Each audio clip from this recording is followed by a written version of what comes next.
ಅಖಿಲ ಭಾರತ ವೀರಶೈವ ಮಹಾಸಭೆಯ ಸಂಸ್ಥಾಪಕರಾಗಿರುವಂಥ ಹಾನಗಲ್ ಕುಮಾರ ಶ್ರೀಗಳು ಯಾವತ್ತೂ ಕೂಡ ತಮಗಾಗಿ ಬದುಕಿದವರಲ್ಲ, ಸಮಾಜಕ್ಕಾಗಿ ಬದುಕಿದವರು ಅಂತ ತಿಳ್ಕೊಂಡು ಇವತ್ತು ನಾವು ವೀರಶೈವ ಸಮಾಜದವರು ಏನಾದರೂ ಒಂದಿಷ್ಟು ತಲೆ ಎತ್ತಿ ಅಡ್ಡಾಡ್ತೇವೆ ಅಂದ್ರೆ ಅದರ ಹಿಂದಿನ ಶಕ್ತಿ ಯಾವುದು ಅಂತಂದ್ರೆ ಅದು ಹಾನಗಲ್ ಕುಮಾರ ಶ್ರೀಗಳು ಅನ್ನೋದನ್ನು ನಾವೆಲ್ಲ ನೆನಪಿಟ್ಕೊಳ್ಬೇಕು. ಅಂಥ ಸಮಾಜದೊಳಗೆ ಹುಟ್ಟಿ ನಾವು ಕೂಡ ದಾನ ಧರ್ಮ ಪರೋಪಕಾರ ಒಂದಿಷ್ಟು ಸತ್ಪಾತ್ರಕ್ಕೆ ಒಂದಿಷ್ಟು ಏನಾದರೂ ಕೊಡುವ ಕೆಲಸ. ಬೆಳ್ಳಿಯ ಮೂರ್ತಿಯನ್ನು ಅಜ್ಜೋರು ಮಾಡಾಕತ್ತಾರ, ದೇವಿಯ ಬೆಳ್ಳಿಯ ಮೂರ್ತಿಯನ್ನು ಮಾಡಾಕತ್ತಾರ. ಎಷ್ಟೋ ಜನ ಆಲ್ರೆಡಿ ಬೆಳ್ಳಿ ಕೊಟ್ಟಾರ, ಬಂದು ಸಕಲ ಸದ್ಭಕ್ತರೆಲ್ಲ ಕಾಣಿಕೆ ಕೊಡಾಕತ್ತಾರ. ಆಲ್ರೆಡಿ 2.5 to 3 kg ಬೆಳ್ಳಿ ಕೂಡ್ಯದ, 11 kg ಬೆಳ್ಳಿಯ ದೇವಿ ಮೂರ್ತಿ ಮಾಡಾತ್ತಾರ. ನಾ ಮುಂದೆ ನೀ ಮುಂದೆ ಅಂತ ತಿಳ್ಕೊಂಡು ನಿನ್ನ ಒಬ್ಬ ತಾಯಿ 6 ತೊಲಿ ಬೆಳ್ಳಿ ತಂದು ಕೊಟ್ಟಾಳ. ಕಾರಣ ಏನು ಅಂದ್ರೆ ಅಜ್ಜ ಒಳ್ಳೇದು ಮಾಡಾಕತ್ತಾನ, ಮಠದಾಗ ಕುಂತಿರುವಂಥ ಅಜ್ಜ ಒಳ್ಳೇದು ಮಾಡಾಕತ್ತಾನ, ನಮಗಾಗಿ ಮಾಡಾಕತ್ತಾನ ಅಂತ ತಿಳ್ಕೊಂಡು ಏನೆಲ್ಲ ಮಾಡ್ತಾರ. ಕಾರಣ ಸಮಾಜಕ್ಕೆ ಎಷ್ಟು ಕೊಟ್ಟರು ಕಡಿಮೆನೆ, ಸಮಾಜಕ್ಕೆ ಎಷ್ಟು ಕೊಟ್ಟರು ಕಡಿಮೆ ಅನ್ನುವಂಥದ್ದನ್ನು ನಾವು ಅರ್ಥ ಮಾಡ್ಕೊಳ್ಬೇಕು. ಅದಕ್ಕೆ ಒಂದಿಷ್ಟು ಸೋಹಮ್ಮೆಂದೆನಿಸದೆ ದಾಸೋಹಮ್ಮೆಂದೆನಿಸಯ್ಯ, ಒಂದಿಷ್ಟು ಒಳ್ಳೇದು ಮಾಡೋದು. ಊರಾಗಿಬ್ಬರು ಗಂಡ ಹೆಂಡತಿ ಇದ್ದರು, ಅವ್ರ ಹೆಸರು ಬೇರೆ ಏನಿತ್ತನೋ ಗೊತ್ತಿಲ್ಲ, ಅವ್ರಿಗೆ ಊರಾನವ್ರು ಕೂಡಿ ಒಂದು ಹೆಸರಿಟ್ಟಿದ್ರು. ಏನು ಹೆಸರು ಅಂದ್ರೆ ಆ ಹೆಣ್ಮಗಳು ಹೆಂಗಿದ್ಲು ಅಂದ್ರೆ ಉಂಡಿದ್ಲು ಅಂತ ತಿಳ್ಕೋರಿ, ಕಾಗಿ ಬಂದ್ರೆ ಹಿಂಗೆ ಕೈಲೆ ಉಂಡು ಕೈಲೆ ಕಾಗಿ ಹೊಡಿತಿರ್ಲಿಲ್ಲಕ್ಕೆ. ಹೆಂಗಿರ್ಬೇಕಾಕಿ ಹೆಣ್ಮಗಳು ಉಂಡ ಕೈಲೆ ಕಾಗಿ ಹೊಡೆದ್ರೆ ಮತ್ತೆ ಅದರಿಂದ ಒಂದು ಅಗಳ ಖಾಲಿ ಆಗಿತ್ತು ಅಂಥೇಳಿ ಸೊ ಅಂತಿದ್ಲು. ಅಟ್ಟ ಏನಂತಿದ್ಲು ಅಲ್ಲೇ ಕುಂತ ಅಂದ್ರೆ ಹಂಗಿದ್ಲು. ಅಟ್ಟು ಜಿಪ್ಪಣ, ಗಂಡಂತೂ ಭಾಳ ಜಿಪ್ಪಣ, ಏನೂ ಕೊಡೋರಲ್ಲ. ಅವ್ರಿಗೆ ಊರಾನ ಜನ ಏನಂತ ಹೆಸರಿಟ್ಟಿದ್ರಂದ್ರೆ ಕೊಡದವ್ವ ಕೊಡದಪ್ಪ ಅಂತ ಹೆಸರಿಟ್ಟಿದ್ರು. ಏನಂತಿಟ್ಟಿದ್ರು? ಕೊಡದವ್ವ ಕೊಡದಪ್ಪ ಅಂತ ಹೆಸರಿಟ್ಟಿದ್ರು. ಊರಾಗ ಓನ್ಯಾಗ ಎಲ್ಲರೂ ಒಂದಿಷ್ಟು ಮಂದಿ ಹಿಂಗೆ ಹುಡುಗರು ಕುಂತಿದ್ರು. ಒಬ್ಬ ಭಿಕ್ಷುಕನ ಕರೆದ್ರು, ಏ ತಮ್ಮ ಬಾಯಿಲಿ, ಇವ್ರ ಮನೆಗೆ ಭಿಕ್ಷಾ ಬೇಡಬೇಡ, ನಾವು ಒಬ್ಬರ ಮನೆಗೆ ಹೇಳ್ತೇವೆ, ಅವ್ರ ಮನೆಗೆ ಹೋಗ, ನೀ ಏನಾರ ಅವ್ರ ಮನ್ಯಾಗ ನೀಡಿಸ್ಕೊಂಡು ಬಂದ್ರೆ ನಿನಗೆ 10,000 ರೂಪಾಯಿ ನಾವು ಕೊಡ್ತೇವೆ ಅಂದ್ರೆ ಅವರು. ಅವಂಗ ಆಶ್ಚರ್ಯ ಆಯ್ತು. ಒಬ್ಬರ ಮನೆಗೆ ಹೋಗಿ ನೀಡಿಸ್ಕೊಂಡು ಬಂದ್ರೆ 10,000 ರೂಪಾಯಿ ಸಿಗ್ತೈತಲ್ಲ ಅಂತ ವಿಚಾರ ಮಾಡಿ ಯಾರ ಮನೆಗೆ ಕಳಿಸಿದ್ರು ಅವರು? ಕೊಡದಪ್ಪನ ಮನೆಗೆ ಕಳಿಸಿದ್ರು ಅವರು. ಅವ್ರಿಗೆ ಗೊತ್ತಿತ್ತು ನಮ್ದು 10,000 ರೂಪಾಯಿ ಹೋಗಲ್ಲ, ಆಕೆನು ಕೊಡಲ್ಲ. ಇಷ್ಟ ಚಾಲೆಂಜ್ ಮಾಡಿದ 10,000 ರೂಪಾಯಿ ಕೊಡ್ತೇವೆ ನೀವು ಅವ್ರ ಮನೆಗೆ ಹೋಗಿ ನೀಡಿಸ್ಕೊಂಬಂದ್ರೆ. ಇವ ಅಂದ ಹುತ್ಸ ಭಿಕ್ಷುಕ 10,000 ಸಿಗತೈತಿ ಯಾಕೆ ಬಿಡ್ಬೇಕಂತೇಳಿ ಅವ್ರ ಮನೆಗೆ ಹೋದ. ಯವ್ವ ಏನಾರ ನೀಡ್ರಿ ಯವ್ವ ಅಂತ ಕೇಳ್ದ. ಅವಾಗ ಆ ಹೆಣ್ಮಗಳಂದ್ಲು, ಕೈ ಖಾಲಿ ಇಲ್ಲ ಮುಂದೆ ಹೋಗಿ ಬಾ ಅಂದ್ಲು. ಅಂತಿರ್ತಾರೆ ನೋಡ್ರಿ ಮನ್ಯಾಗ ಹೆಣ್ಮಕ್ಳು, ಕೈ ಖಾಲಿ ಇಲ್ಲ ಮುಂದೆ ಹೋಗಿ ಬಾ ಅಂದ. ಅವ ಅಂದ, ಕೈ ಖಾಲಿ ಆದ್ಮೇಲೆ ಹೇಳಿ ಬಂದು ಹಿಡಿಸ್ಕೊಂಡು ಹೋಗ್ಕೇನಂದವ. ಕೈ ಖಾಲಿ ಆದ್ಮೇಲೆ ಹೇಳ್ರಿ ಬಂದು ಹಿಡಿಸ್ಕೊಂಡು ಹೋಗ್ಕೇನಂದವ. ಮತ್ತು ಮರುದಿನ ಹೋದ, ಇವತ್ತು ಕೈ ಖಾಲಿ ಇಲ್ಲ, ನಿನ್ನ ಕೈ ಯಾವಾಗ್ರೆ ಖಾಲಿ ಇರ್ತಾವ ಯವ್ವ ಅಂದವ. ನಾನು ಒಟ್ಟ ಕೈ ಖಾಲಿ ಇರಂಗಿಲ್ಲ, ನಾನು ನೀಡಂಗಿಲ್ಲ, ನೀನು ನೀಡಂಗಿಲ್ಲ ಅಂದ್ರೆ ನಾ ಬಿಡಂಗಿಲ್ಲ ಅಂದವ. ಅವನಿಗೆ ಒಳಗೆ ಗೊತ್ತಿತ್ತು ಏನು ನೀಡಿಸ್ಕೊಂಡ್ರೆ 10,000 ಸಿಗತ್ತೆ ಅನ್ನೋದು ಗೊತ್ತಿತ್ತು. ಆ ಸತ್ಯ ಹೇಳಕ್ಕೆ ತಯಾರಿಲ್ಲ. ನಾಳೆ ಬಾ, ನಾಡ್ದು ಬಾ, ಅಮಾವಾಸ್ಯೆ ದಿನ ಬಾ, ಯುಗಾದಿಗೆ ಬಾ, ಶಿವರಾತ್ರಿಗೆ ಬಾ, ದೀಪಾವಳಿಗೆ ಬಾ, ಹಿಂಗೆ ಮುಂದೆ ಹಾಕಿದ್ಲಕ್ಕಿ ಹೆಣ್ಮಗಳು. 1 ವರ್ಷ ಹೋಗಿತ್ತು ಅವನಿಗೆ ನೀಡಾಕ. ಏನು ಒಂದು ತುತ್ತು ಅನ್ನ ಇಲ್ಲ ಒಂದು ತುಣುಕು ರೊಟ್ಟಿ ನೀಡಿದ್ರೆ ಮುಗಿದು ಹೊಕ್ಕಿತ್ತು. ವರ್ಷ ತೊಗೊಂಡಾಳು ಎಷ್ಟು ನೀಡಾಕ, 2 ತುಣುಕು ರೊಟ್ಟಿ ನೀಡಾಕ. ಅವನು ಒಂದಿನ ಹೋದ, ಶಿವರಾತ್ರಿ ದಿನ ಹೋಗಿ ಒಂದು 108 ಮನೆದು ನೀಡಿಸ್ಕೊಂಡು ಬಂದು ಪಾತ್ರೆಗೆ ಹಾಕ್ಕೊಂಡು ಕುಂತು, ಯವ್ವ 1 ವರ್ಷ ಆತು ಕಾಯ್ಸಕತ್ತಿ, ಏನೂ ನೀಡಿಲ್ಲ ನೀನು, ಇವತ್ತು ನೀನು ನೀಡಿದ್ರನ ಹೊಕ್ಕಿನಿಲ್ಲ ಅಂದ್ರೆ ಹೋಗಂಗಿಲ್ಲ ಅಂದವ. ಇದು 8ಕ್ಕೆ ಎದ್ದು ಸುಡ್ಕೆ ಸಿಡ್ಕೊಂಡು ಗಂಡು ಹೊರಗೆ ಹೊಂಟಿತ್ತು. ಮತ್ತು ನಾಷ್ಟಕ್ಕೆ ಏನರ ಮಾಡಿ ಏನಂತ ಕೇಳ್ದ. ಏನೂ ಮಾಡಂಗಿಲ್ಲ ರೀ, ನಾ ಒಲಿ ಹಚ್ಚಿದ್ನಿ ಅಂದ್ರೆ ಅವನಿಗೆ ನೀಡ್ಬೇಕಾಕೈತಿ, ಇವತ್ತು ಹಂಗೆ ಹೋರಿ ಅನ್ಲಕ್ಕಿ. ಇದು ಸುಡ್ಕೆ ಸಿಡ್ಕೊಂಡು ಹೊರಗೆ ಹೋತು. ಈಕನೂ ಮನ್ಯಾಗ ಎಲ್ಲ ಕೆಲಸ ಮಾಡ್ಕೊಂಡು ಒಟ್ಟ ಒಲಿ ಹಚ್ಚಲಿಲ್ಲ. ಒಲಿ ಪೂಜೆ ಮಾಡಿದ್ಲು, ಕುಂಕುಮ ಹಚ್ಚಿ ಉದ್ದಿನ ಕಡ್ಡಿಯನ್ನು ಹಚ್ಚಿದ್ಲು, ಒಟ್ಟ ಒಲಿ ಪೂಜೆ ಮಾಡಲಿದ್ಲು, ಮಾಡಿ ಹಂಗೆ ಕೂತಿದ್ಲು. ಬೆಳಗ್ಗೆ 8ಕ್ಕೆ ಹೋದ ಗಂಡ ಸಾಯಂಕಾಲ 8ಕ್ಕೆ ಬಂದ. ಸಾಯಂಕಾಲ 8ಕ್ಕೆ ಬಂದ, ಹೆಣ್ಮಗಳು ಹಂಗೆ ಕೂತಿದ್ಲು, ಇವನು ಕಟ್ಟಿಗೆ ಹಂಗೆ ಕೂತಿದ್ದ. ಆಕಿ ಕೊಡದವ್ವ ಇವ ಕೊಡ್ದಪ್ಪ, ಇವ ಬಿಡದಪ್ಪ. ಕುಂತಿದ್ದವ ಕಟ್ಟಿಗೆ, ಬರ್ರೇ ಸೌಕಾರ ಅಂದವ. ಹೋಗಿಲ್ಲನಪ್ಪ, ಹೀಗೆ ನೀಡಿದ್ರೆ ಹೋಗ್ಬೇಕಲ್ರಿ ಒಳಗಿನಕ್ಕೆ ಅಂದವ. ನೀಡಿಲ್ಲನ, ಭಾಳ ಚಲೋ ಮಾಡ್ಯಾಳ ಅಂದವ. ಅವರು ಹೇಳ್ಬೇಕಿಲ್ಲ ಒಂದು ಸ್ವಲ್ಪ ನೀಡಿ ಕಳಿಸಂತ. ಭಾಳ ಚಲೋ ಮಾಡ್ಯಾಳ, ನನ್ನ ಹೆಂಡ್ತಿ ನನ್ನಂಗೆ ಅದಾಳ ಅಂದವ. ಒಳಗೆ ಹೋದ, ಹೆಂಡ್ತಿಗೆ ಹೇಳ್ದ, ಏನೂ ಮಾಡಿಲ್ಲನ? ಇಲ್ರಿ. ಯಾಕೆ? ಕಟ್ಟಿಗೆ ಕುಂತಾನ, ಇಲ್ಲೇ ಕಟ್ಟಿಗೆ ಕುಂತಾನ ಹೊರಗೆ, ನಾ ಏನೂ ನೀಡಂಗಿಲ್ಲ. ಭಾಳ ಚಲೋ ಮಾಡಿ. ಮತ್ತು ನಾ ಬೆಳಗ್ಗೆ 8ಕ್ಕೆ ಹೋಗಿನಲ್ಲ, ಹೊರಗೆ ಏನರ ತಿನ್ಬೇಕಂದ್ರೆ ರೊಕ್ಕ ಖರ್ಚಾಕತ್ತೆ ಅಂತ ತಿಂದಿಲ್ಲ, ಏನೋ ಹಂಗೆ ಬಂದೀನಿ. ಹೊಟ್ಟೆರಿ ಹಸ್ತೈತಿ, ಏನು ಮಾಡೋದು? ಇನ್ನೊಂದು 2 ತಾಸು ತಡ್ರಿ, 10 ಆಕೈತಿ, ತಾನೇ ಎದ್ದು ಹೊಕ್ಕಾನ. ಅವ ಅಂದ, ಬ್ರಹ್ಮ ಬರಲಿ ಎದ್ದು ಹೋಗಂಗಿಲ್ಲ ಅಂದವ. ಅಲ್ಲೇ ಕಟ್ಟಿಗೆ ಕೂತಿದ್ದ. ಬ್ರಹ್ಮ ಬರಲಿ ಎದ್ದು ಹೋಗಂಗಿಲ್ಲ, ನಾನು ಇಲ್ಲೇ ಕುಂತೀನಿ, ಇಲ್ಲೇ ಕುಂದ್ರವ. 108 ಮನಿದು ನೀಡಿಸ್ಕೊಂಡು ಬಂದಿದ್ದ, ಹೊಡ್ಕೋತ ಕೂತಿದ್ದವ ಆರಾಮ. ಇವು ಉಪವಾಸ ಸಾಯಕತ್ತಿದ್ವು. 10 ಆತು, 11 ಆತು, ಹೊಟ್ಟೆ ಹಸಿತ್ತು. ನಿಕ್ಕಳಿಕೆ ಬಿತ್ತು ಅವಕ್ಕೆ, ಹಸದು ನಿಕ್ಕಳಿಕೆ ಬಿತ್ತು. ಇವು 2 ಗಾಡಿಗೆ ಹಿಂಗೆ ಆಸರಾಗಿ ಕುಂತಾವ.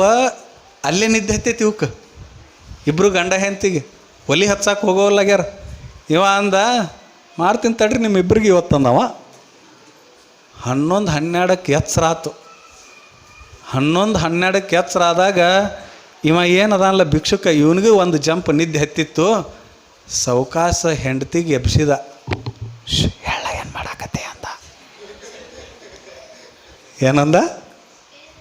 ಹೇಳ, ಏನು ಮಾಡಾಕತ್ತಿ ಅಂದ. ಯಾಕ್ರೆ ಅನ್ಲಕ್ಕೆ? ಏನಿಲ್ಲ, ಮಕ್ಕೊಂಡಾನ. ಯಾರ ಮಕ್ಕೊಂಡಾನ? ಯಾರ? ಅವ. ಈಗ ಸಾವಕಾಶ ಹೋಗ ಅಡಿಗೆ ಮನೆಗೆ. ಅವಸರದಾಗ ಆಗೋ ಅಡಿಗೆ ಯಾವ್ದು? ಅವಸರದಾಗ ಆಗೋ ಅಡಿಗೆ ಯಾವ್ದು ಯವ್ವ? ಯಾವುದು ಅವಸರದಾಗ ಆಗೋ ಅಡಿಗೆ ಯಾವುದು ಅಂತ ಕೇಳಿದ. ಅಕ್ಕಿ ಅಂದ್ಲು, ಶಾವಿಗೆ ಅನ್ಲಕ್ಕೆ. ಏನಿಲ್ಲ, ನೀರಿಡೋದು, ಸಕ್ರೆ ಒಗೆಯೋದು, ಮುರಿದು ಹಾಕಿಬಿಟ್ರೆ ಶಾವಿಗೆ ತಯಾರ. ಅಲ್ಲಿ 1-2 ಗೋಡಂಬಿ ಚೂಟಿ ಹಾಕಿ ಇಲಿಗಿಲಿ ಇದ್ರೆ ಮುರಿದು ಹಾಕಿಬಿಟ್ರೆ ಮುಗಿದು ಹೋತು. ಅಷ್ಟ ಮಾಡ ಹೋಗ, ಅಷ್ಟ ಮಾಡ. ಏನು ಮಾಡ? ಶಾವಿಗೆ ಮಾಡ. ಬಡಗ್ನೆ ಹೋಗಿ ಶಾವಿಗೆ ಮಾಡಿಟ್ಟು ಇಬ್ಬರು ಹೊಡೆ ನನ್ನ. ಆಯಿತು ಅಂತಕ್ಕೆ ಸಾವಕಾಶ ಹೋಗಿ ಇನ್ನೇನು ಹಿಂಗೆ ಕರೆಂಟಿಂದ ಬಟನ್ ಹಿಂಗೆ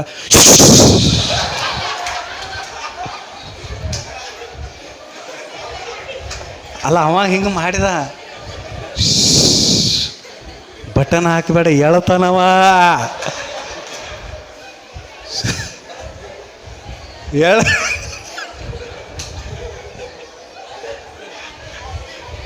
ಲೈಟ್ ಹಾಕಬೇಡ, ಹೇಳ್ತಾನ. ಆಕೆ ಆಯಿತು ಅಂತ ಲೈಟ್ ಹಾಕೋದು ಬಿಟ್ಲು. ಒಳಗೆ ಹೋದ್ಲು, ಬೋಗಾನಿ ಇಟ್ಲು, ನೀರು ಹಾಕಿದ್ಲು, ಶಾವಿಗೆ ಹಾಕಿದ್ಲು, ಸಕ್ಕರೆ ಹಾಕಿದ್ಲು, ಶಾವಿಗೆ ಮಾಡಿದ್ಲು, ಮಗ್ಲ ಹಾಲು ಇಟ್ಲು, ಹಾಲು ಕಾಯಿಸಿದ್ಲು. ಸೀದಾ ಮಾಡೋಟ್ರಾಗ ಅಂತ ಎದ್ದ ಇವ. ಶಾವಿಗೆ ತಯಾರತ್ತು, ಇವ ಎದ್ದ. ಅಯ್ಯೋ, ಇವನ ಕುತ್ತಿಗೆಗೆ ಬತ್ತಂದ್ರೆ ಅವರಿಬ್ಬರು. ಶಾವಿಗೆ ತಯಾರಾತು, ಇವರಿ ಎದ್ದಾನ. ಆಕೆ ಹೆಂಡ್ತಿಗೆ, ಏ ಬಾರ ನೀನು ಅಂತ ಕರೆದ. ಆಕೆ ಯಾಕ್ರಿ ಎತ್ತಾನ. ನಮ್ದಂತೂ ಒಂದು ಜಂಪ್ ನಿದ್ದೆ ಆತಪ್ಪ, ಯಾರ ಮಕ್ಕಳೇ ಬಿಡಲಿ ಅಂದವ. ಸತ್ತ ಹೋದು ಇವೇನು ಮಲಗಲ್ಲಿ, ನಾ ಮುಗಿದು ಹೋಗ್ತಿ, ಇವನಿಗೆ ನೀಡ್ಬೇಕಾಕತಿ. ಇವನಿಗೆ ನೀಡಿದ್ರೆ ನಮಗೆ ಮುಗಿದ ಹೋಗ್ತೈತಿ, ನಮ್ಮ ವೃತ ಮುರಿದಕ್ಕದಿ ಅಂತ ತಿಳ್ಕೊಂಡು ಇವು ಕೂತು. ಇವ ಆರಾಮ್ ನಿದ್ದೆ ಮಾಡಿ ಎದ್ದು ಕುಂತ, ಯಾರ ಮಕ್ಕಳೇ ಬಿಡಲಿ, ನಮಗೆ ನೀಡಿದಾಗ ಎದ್ದು ಹೋಗವ ಅಂತ ಕುಂತ. ಶಾವಿಗೆ ಮಾಡಿಟ್ಟಾರ, ಮನಸ್ಸರಿ ಆ ಕಡೆ ಐತಿ, ವಾಸನೀರ ಬರಾಕತ್ತೈತಿ, ಹೋಗಕ್ಕೆ ತಯಾರಿಲ್ಲ. ಇಷ್ಟು ಸೊಟ್ಟು ನೀಡೋದಕ್ಕೆ ಮಾಡಿಟ್ಟು ಬಂದಾವ, ದನದಾವ, ಮತ್ತೆ ಮಕ್ಕೊಂಡು ಇವು 2 ನಿದ್ದೆ ಹತ್ತಿ. ಇವಕ್ಕೆ ಮತ್ತೆ ನಿದ್ದೆ ಹತ್ತಿ ಜಂಪ್ ಹತ್ತಿ ಮಕ್ಕೊಂಡು.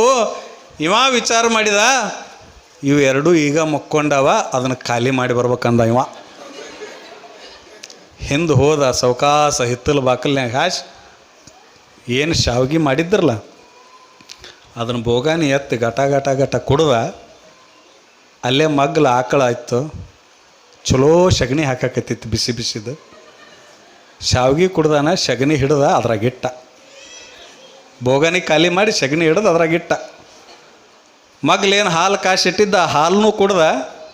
ಸಗಣಿ ಹಾಕಿದ ಮೇಲೆ ಮೂತ್ರ ಮಾಡ್ತಿತ್ಲ ಆಕಳ, ಆ ಮೂತ್ರ ತೆಗೆದು ಅದ್ರಾಗಿಟ್ಟ. ಬಂದ, ನಾವಂತೂ ಮಕ್ಕೋತೀವಪ್ಪ, ಯಾರು ಏನಾರೇ ಮಾಡಲಿ ಅಂದವ. ಎಲ್ಲ ಖಾಲಿ ಮಾಡಿ ಬಂದಾನ. ಬಂದು ಮಕ್ಕೊಂಡ. ಇವ ಮತ್ತೆ ಎದ್ದ, ಹೆಂಡ್ತಿಗೆ ಹೇಳಿದ, ಮಕ್ಕೊಂಡಾನ, ಸಾವಕಾಶ ಹೋಗೋನು, ಶಾವ್ಗಿ ಕುಡಿಯೋನು ಬರೋಣ ಅಂದ. ಆಯ್ತು ರೀ, ಅಷ್ಟ ಮಾಡೋಣ. ಮತ್ತೆ ಲೈಟ್ ಹಾಕಕ್ಕೆ ಹೊಂಟಿದ್ಲು. ಲೈಟ್ ಹಾಕ್ಬೇಡಿ, ಎದ್ಗಿದ್ದಾನ. ಮತ್ತೆ ಕೊಡೋದು ಬರ್ತೈತಿ. ಹೋದ್ರಿಬ್ರು ಕತ್ತಲ್ದಾಗ. ಬೋಗಾನಿ ತೊಗೊಂಡ್ರಿ ಶಾವ್ಗಿದ. ಮನ್ಯಾಗ ಕೆಲಸ ಮಾಡಿ ದನದಿ, ನಿಂದು ಹೊಟ್ಟೆ ಭಾಳ ಹಸ್ತಿರ್ತೈತಿ, ನೀ ಮೊದಲು ಕುಡಿ ಅಂತ ಹೆಂಡ್ತಿ ಕೊಟ್ಟವ.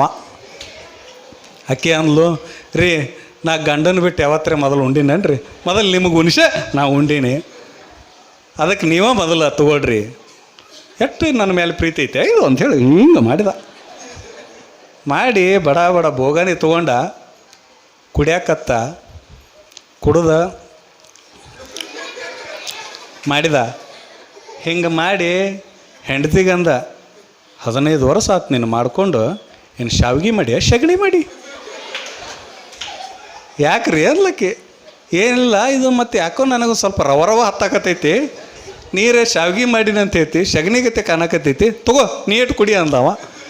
ಅಕ್ಕಿ ಅಂದಳು, ಹಂಗೈತ್ರೆ ತರಿಲಿ ನೋಡೋಣ ಅಂತೇಳಿ ತಿಳ್ಕೊಂಡು ಅಕ್ಕೆಟು ಕುಡಿದ್ಲು. ಇವರಿಬ್ಬರು ಕೊಡದೇ ಇದ್ದಿದ್ದಕ್ಕೆ ಏನಾಯಿತು ಅಂದ್ರೆ, ಶಾವಿಗೆ ಹೋಗಿ ಸಗಣಿ ಆಯಿತು. ಭಗವಂತ ನಮ್ಮನ್ನು ಎಲ್ಲಿಡಬೇಕು ಅಲ್ಲೇ ಇಡ್ತಾನೆ. ನಾವು ಬೇಕಾದ ಜಗದಾಡ್ಬೋದು ಈ ಜಗತ್ತಿನೊಳಗೆ. ಈ ಜಗತ್ತಿನೊಳಗೆ ಬೇಕಾದ ಜಗದಾಡಬಹುದು. ಆದರೆ ಜೀವನದೊಳಗೆ ನಾವೇನು ಧರ್ಮ, ದಾನ, ದಾಸೋಹ, ಪರೋಪಕಾರ ಮಾಡ್ತೇವೆ, ಅದಕ್ಕೆ ದೇವರು ನಮ್ಮ ಜೊತೆಗೆ ನಮ್ಮ ಬುತ್ತಿ ಬರೆದಿಟ್ಟಿರ್ತಾನೆ. ಯಾವ ಎಷ್ಟೆಲ್ಲ ಕೊಟ್ಟರೂ ಕೂಡ ಕೊಡ್ತಾನ, ಕೊಡಂಗಿಲ್ಲ. ಅವನ ಪಾಲಿಗೆ ಶಾವಿಗೆ ಹೋಗಿ ಸಗಣಿ ಆಕ್ಕೈತಿ. ಇಷ್ಟೆಲ್ಲ ಕೊಟ್ಟರು ಕೊಡಲಿಲ್ಲ ಅಂದ್ರೆ ಭಗವಂತ ಏನು ಆಕ್ಕೈತಿ ಅಂದ್ರೆ ಶಾವಿಗೆ ಹೋಗಿ ಸಗಣಿ ಆಕ್ಕೈತಿ.